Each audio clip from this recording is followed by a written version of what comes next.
जो हम दिखते हैं वो हम हैं नहीं, तो हकीकत में हम क्या हैं, क्या आप जानते हैं? चलिए आज मैं आपको बताता हूं। जापानियों के हिसाब से हर इंसान के 3 चेहरे होते हैं। सबसे पहला चेहरा जो हम दुनिया को दिखाते हैं, अधिकतर सोशल मीडिया पे जो हम शेयर करते हैं, वो है हमारा पहला चेहरा, जिसे हम सबसे ज्यादा फेक यानी कि नकली चेहरा कह सकते हैं।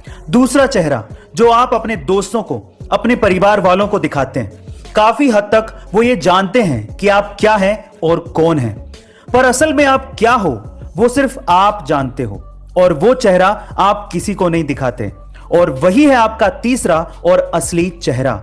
गाइस, अब इस बात से कितना इत्तेफाक रखते हैं कमेंट सेक्शन में जरूर लिखिएगा। आईपीएल के इतिहास में अभी तक 19 बार हैट्रिक लग चुकी है, लेकिन क्या आपको पता है कि उन 19 हैट्रिक्स में से एक हैट्रिक हमारे हिटमैन रोहित शर्मा ने लगाई है?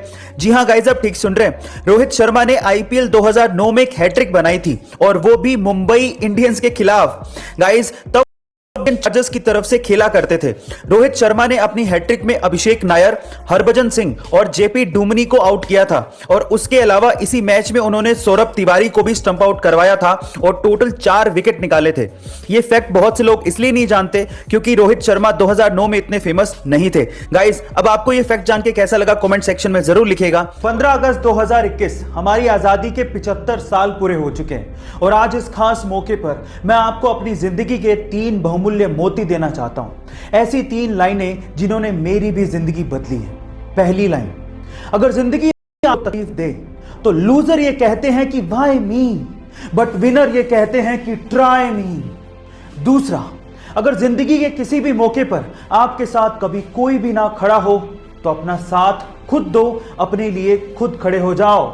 और तीसरा, अगर आप किसी अमीर परिवार से नहीं आते हो तो ये कोशिश करो कि आपसे एक अमीर परिवार आए। इतनी मेहनत करो अपने लिए, अपने समाज के लिए, अपने देश के लिए। अगर आज का युवा सबल होगा तो देश भी अपने आप सबल बन जाएगा। स्वतंत्रता दिवस की हार्दिक शुभकामनाएं। जय हिंद। धीरूभाई अंबानी ने आखिर इतना पैसा कमाया कैसे? वो इतने अमीर बने कैसे? क्या इसके पीछे की वजह जानते हैं? इसके पीछे की सबसे बड़ी वजह थी उनकी रिस्क टेकिंग कैपेबिलिटी, उनका रिस्क उठाना। चलिए मैं आपको इसका एक एग्जांपल देता हूं। उस टाइम पे इंडिया में पॉलिस्टर के कपड़ों की डिमांड बहुत ज्यादा थी, तो धीरूभाई अंबानी ने इस डिमांड को देखते हुए अपना पॉलिस्टर का व्यापार शुरू किया।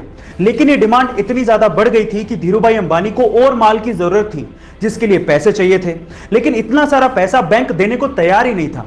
इस वजह से धीरूभाई अंबानी गए सीधे लोगों के पास और उन्हें कहा कि आप लोग मेरे बिजनेस में पैसा लगाइए, अगर नुकसान हुआ तो वो मेरा, लेकिन अगर फायदा हुआ तो वो सबका होगा। इस तरह से रिस्क उठाकर धीरूभाई अंबानी ने बहुत पैसा कमाया, और यही उनकी सबसे बड़ी वजह थी। गाइस, आपका धीरूभाई अंबानी की रिस्क टेकिंग कैपेबिलिटी के बारे में क्या ख्याल है कमेंट सेक्शन में जरूर लिखिएगा, और ऐसे अमेजिंग